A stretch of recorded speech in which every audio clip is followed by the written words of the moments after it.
성전, 하나님께로 가는 길, 성전, 하나님께로 가는 길이라는 제목으로 함께 은혜를 나누겠습니다.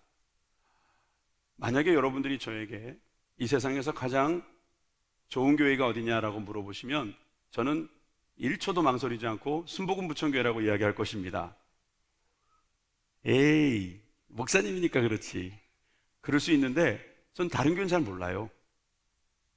이 교회가 제가 아는 유일한 교회입니다. 근데 우리 교회는 참 좋아요. 난 세상에서 제일 좋은 교회라고 생각해요. 이건 다분히 주관적이라고도 말해도 돼요. 저는 이 교회가 제일 좋은 교회입니다. 세상에서 제가 가장 아름답다고 생각하는 교회는 순복음 부천교회입니다. 근데 또 세상에서 가장 유명한 교회는 아닌 것 같아요. 세상에서 가장 유명한 교회, 건물도 되고 어떤 교회라는 하나의 공동체도 될 수 있겠는데, 세상에서 가장 유명한 교회는 어딜까? 그 건물을 이야기한다면 아마 여기가 아닌가 싶습니다. 바로 스페인 바르셀로나에 있는 사그라다 파밀리아라고 하는 가우디 성당이죠. 가우디가 이것을 설계하고 어쩌고저쩌고 1882년에 착공해서 아직까지도 짓고 있습니다. 100년이 넘은 겁니다. 크레인이 아직도 돌고 있어요. 저렇게 외벽을 보면 참 아름다운 조각으로 가득합니다. 많은 사람들이 지금 저곳을 방문하고 있는 것 같아요. 내부로 들어가 보면 못지않게 안 내부도 정말 저렇게 조각과 조명과 또 여러 가지 형상으로 아름다운 모습을 보여주고 있습니다. 세상에서 참 유명한 교회입니다. 그런데 이 교회가 2026년도에 완공을 한다고 하죠. 그래서 예상도도 지금 돌아다니고 있습니다. 저 가운데 흰색 모양의 지붕만 얹으면 이제 끝난다고 보는 거죠. 사람들은 여행을 하면서 특별히 유럽에서 많은 교회들을 발견합니다. 교회 높은 곳에 올라가서 정말 이 아래를 내려다보는 기쁨도 있을 것이고, 이 높은 곳으로 올라가면서 자기의 마음을 다시 주님께로 더 가까이 나가보겠다 하는 그런 마음, 저도 충분히 이해할 수 있습니다. 여러분들도 여행 중에 혹시 유럽을 가신다면 여러분들은 반드시 교회를 가시게 될 겁니다. 저는 이 시간 천주교와 개신교를 굳이 구분하지 않고 저 교회도 분명히 하나님의 영광을 위하여 지어진 교회일 테니 저는 교회라고 부르는 것입니다. 이 교회가 세상에서 유명해지는 가운데 많은 노력과 수고가 있을 것인데, 여러분들이 생각하는 저 성당 아니면 교회 건물 아니면 성전, 여러분들이 잘 생각하고 계십니까? 성경을 읽으면서 성전이라는 단어가 자주 등장하고, 또 신약 성경에 가면 교회라는 단어도 우린 자주 보게 되고, 지금 우리가 속해져 있는 이 공동체도 우린 교회라고 이야기합니다. 순복음 부천교회는 아름다운 건물도 가지고 있습니다.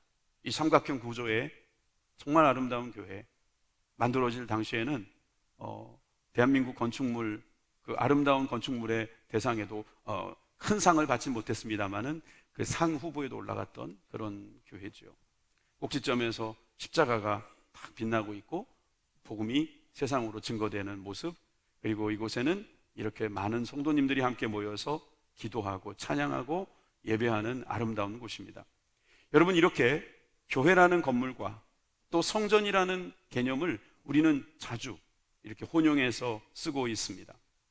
그런데 이 성전이라는 것을 제대로 아는 것이 왜 중요하냐면 교회를 이해하는 데 너무나 필요한 것이기 때문입니다. 이와 비슷한 주제로 여러 번 설교를 했기 때문에 저는 오늘 솔로몬이 기도했던 그 성전 봉헌 기도를 통해서 성전에 대한 그 목적과 그로 인하여 하나님께서 우리에게 주시려는 축복을 함께 살펴보고자 합니다. 하나님께서는 이 역대하의 말씀에서 솔로몬의 입을 통해서 교회가 어떤 곳인지 말씀해 주고 계십니다. 사실 성경을 보면 역사에 대한 이야기가 많이 나오는데, 역사서라고 할 수 있는 열왕기상하나 사무엘상하 같은 경우는 교회는 이러하다라고, 아니면 성전은 이러하다라고 하는, 또 하나님은 이러하시다라고 하는 모습을 많이 나타내고 있는데, 이 역대기는 이래야만 했다라고 하는 반성과 그리고 그것에 대하여 우리가 생각을 다시 하도록 만들어주고 있어요. 그러면 역대하 6장에 있는 이 성전에 대한 이야기도 교회는 이러해야 한다라고 하는 당위성에 대한 이야기입니다. 다시 말해서 성전에 대한 당위성을 이야기하고 있는 것입니다.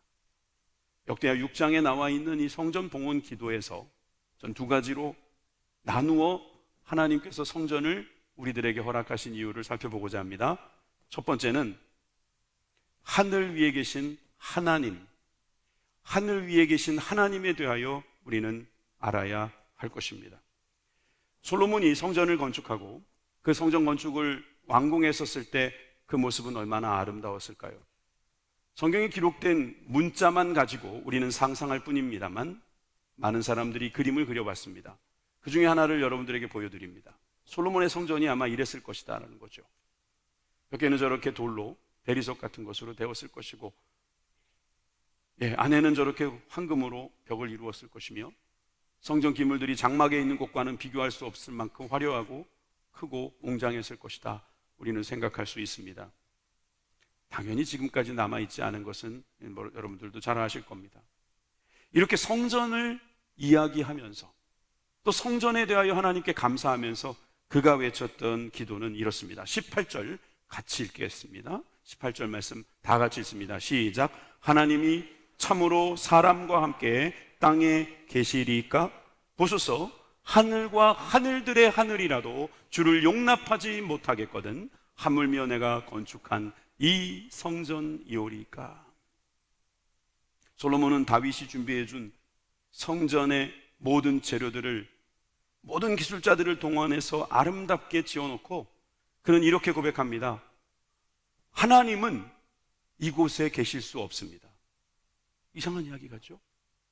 하나님은 하늘 위에 하늘에도 계시기가 어렵습니다. 왜? 너무 크신 분이기 때문에.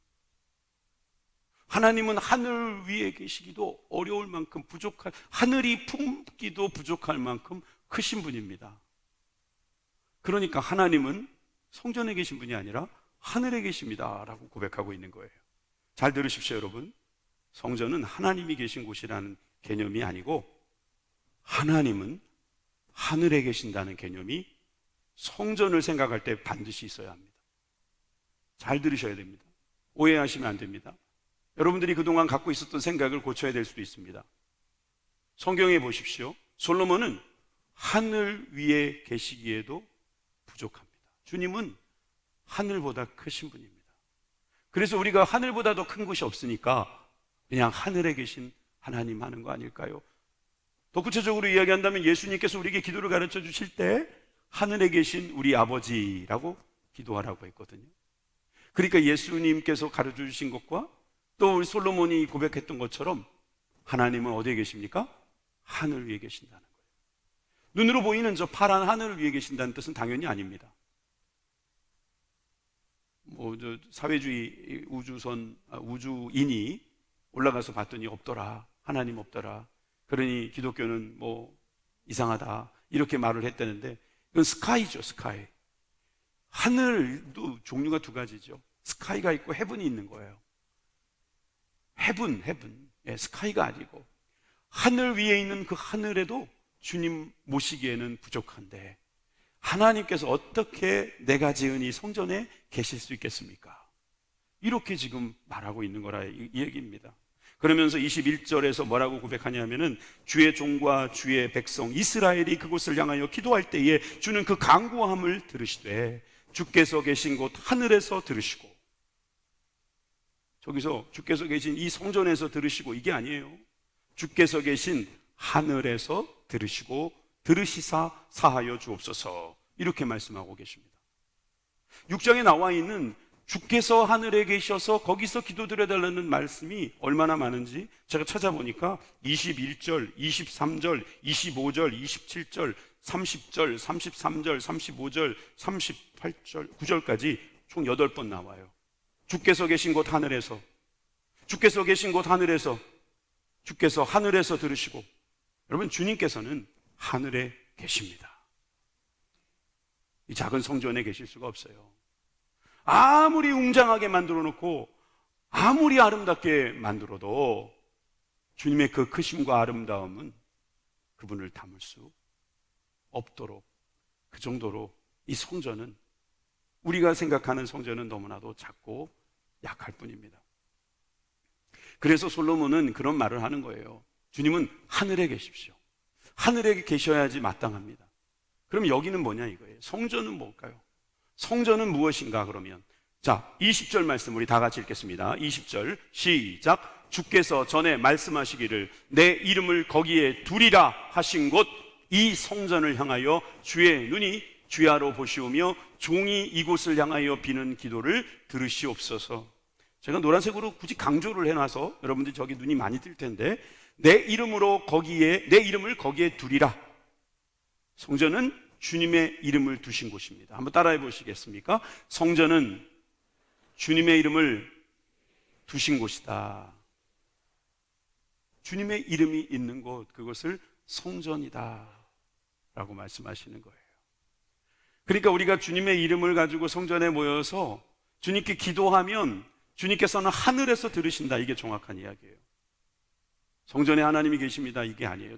어떤 종교는요, 건물을 지어놓고 여기에 무슨 신령한 능력이 있고 여기에서 뭔가 그 능력이 나오니까 막 그것을 가지고 너무나 크게 의미 부여를 하는데, 성경은 뭐라고 말씀하시냐면 거기에는 내 이름이 있는 곳이다 이렇게 말씀하고 계세요. 그리고 주님은 하늘에 계십니다. 하늘에서 우리의 기도를 듣고 계십니다. 하나님은 크신 분입니다. 우리가 만든 성전에 그분을 모시기 어렵습니다. 아니, 불가능합니다. 그러므로 주님께 우리가 나아간다는 것은 성전, 이 공간의 개념에서 이야기하기가 어렵다. 그러면 주님께서 성전을 만드신 이유는 그 성전에 내 이름을 두었으니 거기 와서 기도하라, 이런 뜻 아니고 무엇이겠습니까? 전 첫 번째 여러분들에게 하나님은 하늘에 계십니다라고 강조한 것만큼 두 번째 것을 강조하기를 원합니다. 바로 이 성전은 하나님께 기도하는 집이다라는 거예요. 하나님께 기도하는 집이에요. 하나님이 계신 집이 아니고 하나님께서 기도하라고 주신 집이에요. 성전이라는 개념이 거룩할 성자에다가 전자 이렇게 해서 거룩한 집 이렇게 말하고 싶어 하는데, 집이라고 굳이 안 쓰잖아요. 그래서 전이라는 표현을 쓰잖아요.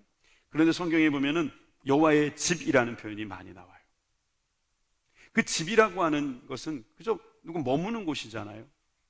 주님이 계신 곳이다라고 말할 때는 전이라는 이름을 자꾸 두고 싶은 마음이 있겠지만, 집이라고 한다는 것은 여호와의 집이라는 이야기는 여호와의 이름이 있는 곳이므로 거기에 모이라 하는 뜻이죠.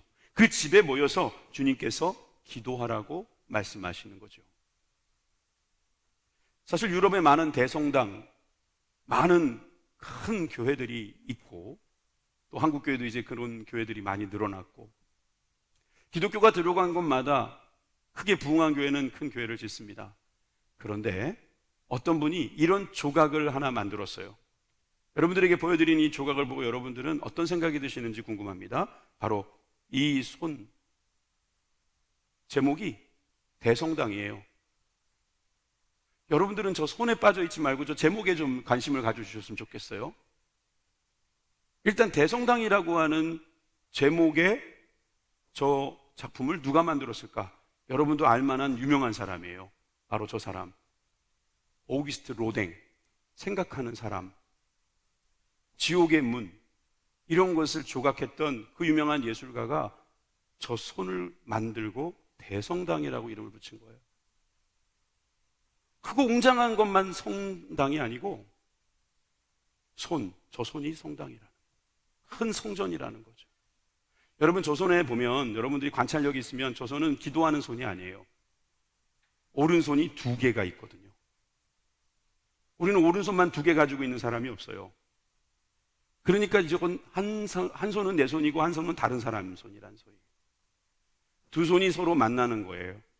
한 사람 손이 지금 주먹을 쥐다가 펴는 것 같고 한 사람은 그걸 누르는 것 같은 그런 형상의 저 손이 대성당이래요. 여러분들이 저 성당의 개념을 이해하신다면 오늘 말씀에서 주어지는 이 성전의 개념을 이해하실 거예요. 성전은 건물이 아니라 바로 모인 사람들의 기도하는 곳이다, 이 말이에요. 그런데 내가 두 손을 모으고 기도하는 거라면 나 혼자 기도하는 곳이 되겠지만 그 사람과 내가 함께 손을 맞잡고 기도하는 곳이 바로 교회다 말이에요.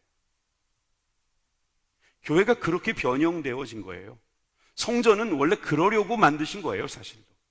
그래서 이 역대기에 나와 있는 성전의 반성, 성전은 원래 이렇게 기도하면서 하나님께 드린 것 아니냐라고 우리들에게 가르쳐주고 싶은 것은 우리가 이 성전에 모여서 주님께 기도하라고 하신 거예요. 역대하 6장 19절 말씀 다 같이 읽겠습니다. 시작. 그러나 너의 하나님 여호와여, 주의 종의 기도와 간구를 돌아보시며 주의 종이 주 앞에서 부르짖는 것과 비는 기도를 들으시옵소서.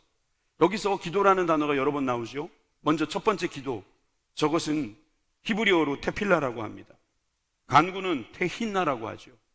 그리고 부르짖는 것, 이것도 기도예요. 하린나. 또 비는 기도, 하테필라. 그런데 이 네 가지의 기도는 사실 정리하면 두 가지의 기도예요. 먼저 테필라와 하테필라는 성전에서 기도하는, 다시 말해서 예배 의식 속에서 하는 기도예요.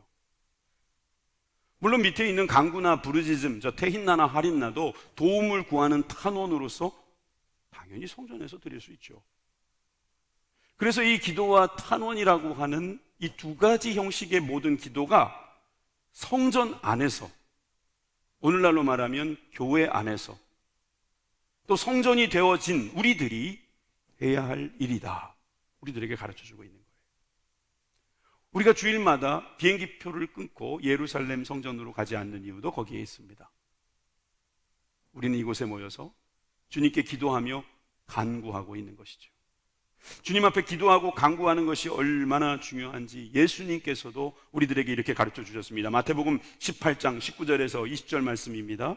진실로 다시 너희에게 이르노니 너희 중에 두 사람이 땅에서 합심하여 무엇이든지 구하면 하늘에 계신 내 아버지께서 그들을 위하여 이루게 하시리라. 두세 사람이 내 이름으로 모인 곳에는 나도 그들 중에 있느니라. 예수님의 말씀이십니다.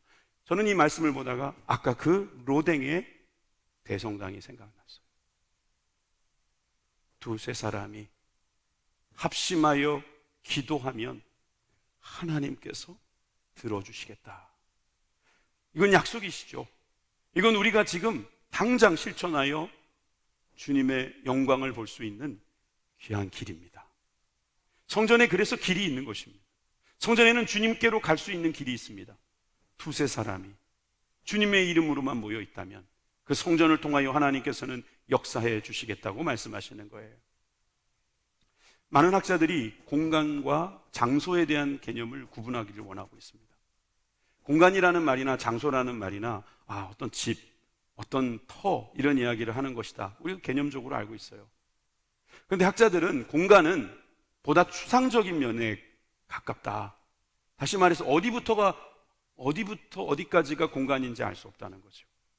그래서 우리가 공간이라고 말하면은 그저 어떤 우리가 생각하는 스페이스, 그냥 정말 이거 설명 좀 어려운데 그런 공간을 말하는 건데, 구체적인 공간을 이야기하는 다른 단어가 있다는 거죠. 장소라는 거예요. 플레이스, 장소가 있다는 거죠. 여러분들이나 우리가 공간과 장소 안에 거하면서 살아가는데 주님께서 그곳에서 우리에게 할 일을 주셨어요. 그게 바로 기도하는 것이다 라고 하는. 여러분들이 기도를 어떻게 생각하시는지 모르지만 기도는 주님과 소통하는 것입니다. 주님과 함께 사귀는 것입니다. 주님께서 주시는 은혜를 나누는 것입니다. 여러분들이 이 기도를 통해서 주님을 만나는 것이죠. 그러니까 여러분들이 기도하는 것, 그것이 성전이 할 일이다, 성전됨이다 라고 말씀하시는 것을 꼭 기억하시기 바랍니다. 그래서 19절과 21절에 보면은 솔로몬은 이렇게 우리들에게 보여주고 있습니다. 기도하면서 말이죠. 그러나 나의 하나님 여호와여, 주의 종의 기도와 간구를 돌아보시고 주의 종이 주 앞에서 부르짖는 것과 비는 기도를 들으시옵소서. 주의 종과 주의 백성 이스라엘이 이곳을 향하여 기도할 때에 주는 그 간구함을 들으시되 주께서 계신 곳 하늘에서 들으시고 들으시사 사하여 주옵소서.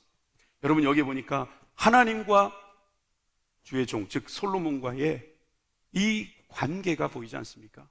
하늘에 계신 하나님은 들으시고 우리는 이곳에서 기도하겠습니다. 주님 들어주옵소서. 그래서 들으시옵소서, 들으십시오, 들어주세요 라는 이야기가 나오는 거예요. 그런데 이것도 6장에 보니까 19절부터 39절까지 무려 10번이나 들으시옵소서라는 단어가 계속 반복되고 있어요. 아니, 기도하니까 들으시옵소서, 들으시옵소서 그러는 거지. 그렇게 생각할 수 있는데 바로 주님께서 들으신다는 것을 우리는 다시 한번 확인해야 된다는 것이죠. 주님은 들어주실 거라는 것을 믿는 마음으로 우리는 성전에 모이는 것입니다.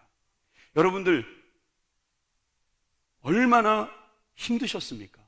사실 코로나가 지금 아직 끝나지는 않았어요.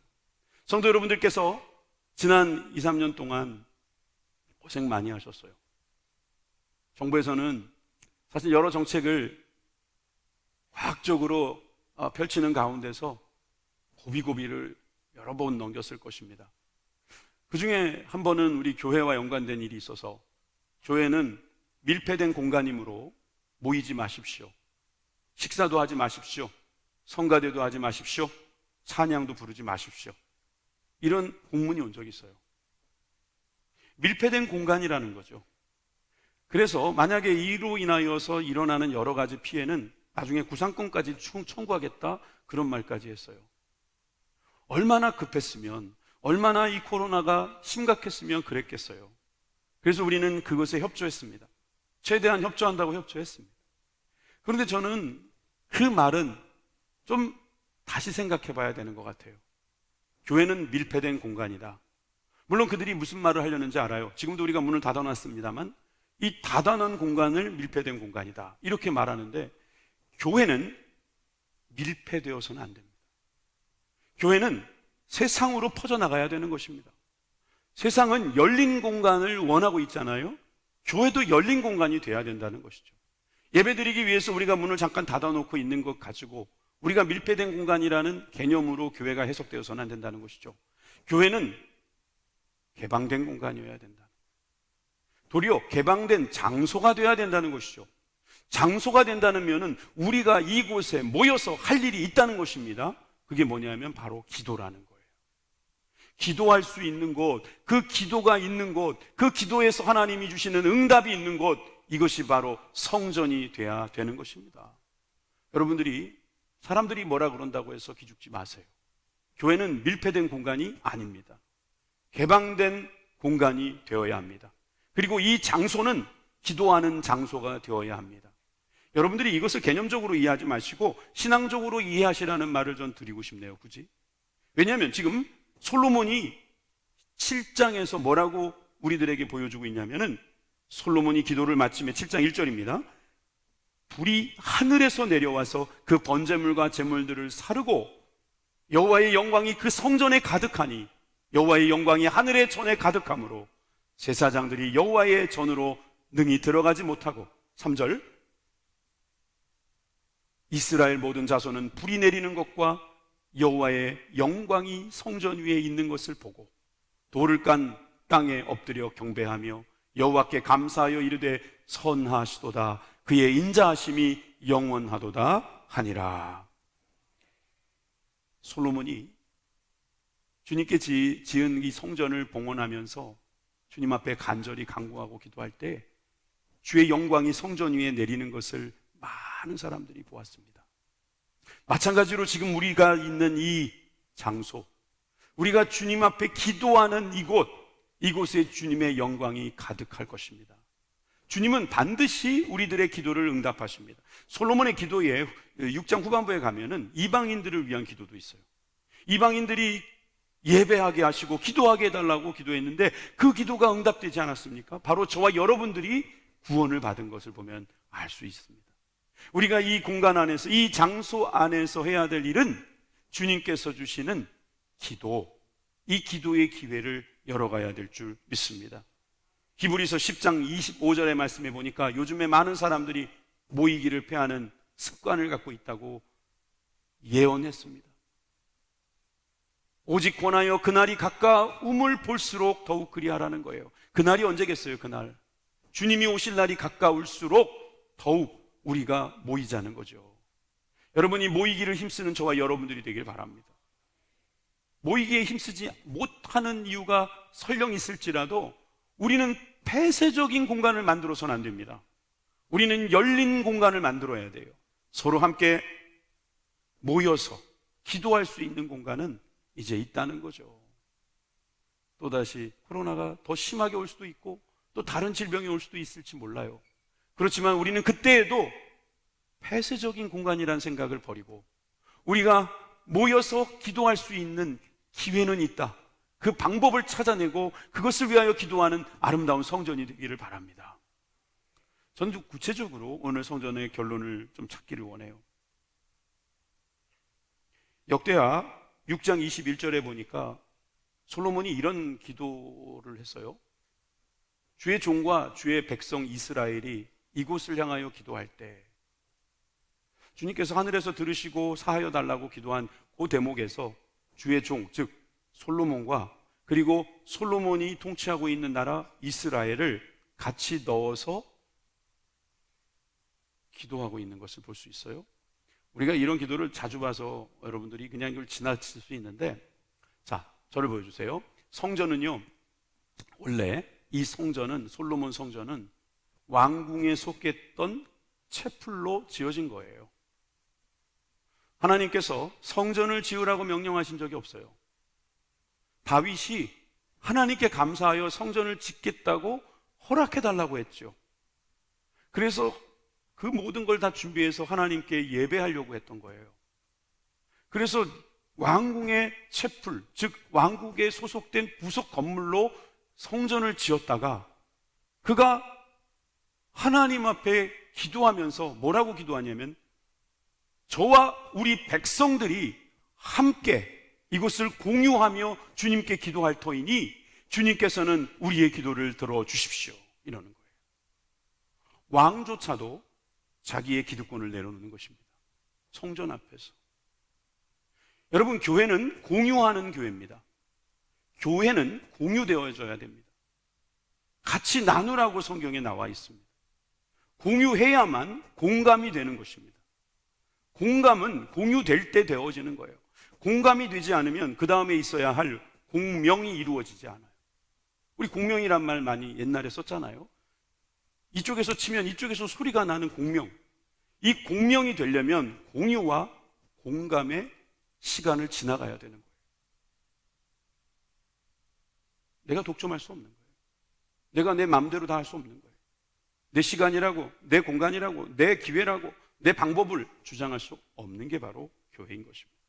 다시 말해서 이 교회는 주님이 주님 되셔서 주님 앞에 우리가 그 길을 열어달라고 기도하는 것이 바로 교회라는 거예요. 좀 더 구체적으로 들어가 볼게요. 여러분들 최근에, 아니 한 달 정도 기회를 잡을게요. 한 달 동안 구역예배 나가보신 분들 마음으로 손 한번 들어보세요. 실제로 들지 마시고 최근 한 달 동안 구역예배 나가보신 분들 한번, 아니면 한 주 안에 지난주에 구역예배 참석하신 분들, 제가 보고받기로는 20%가 안 됩니다.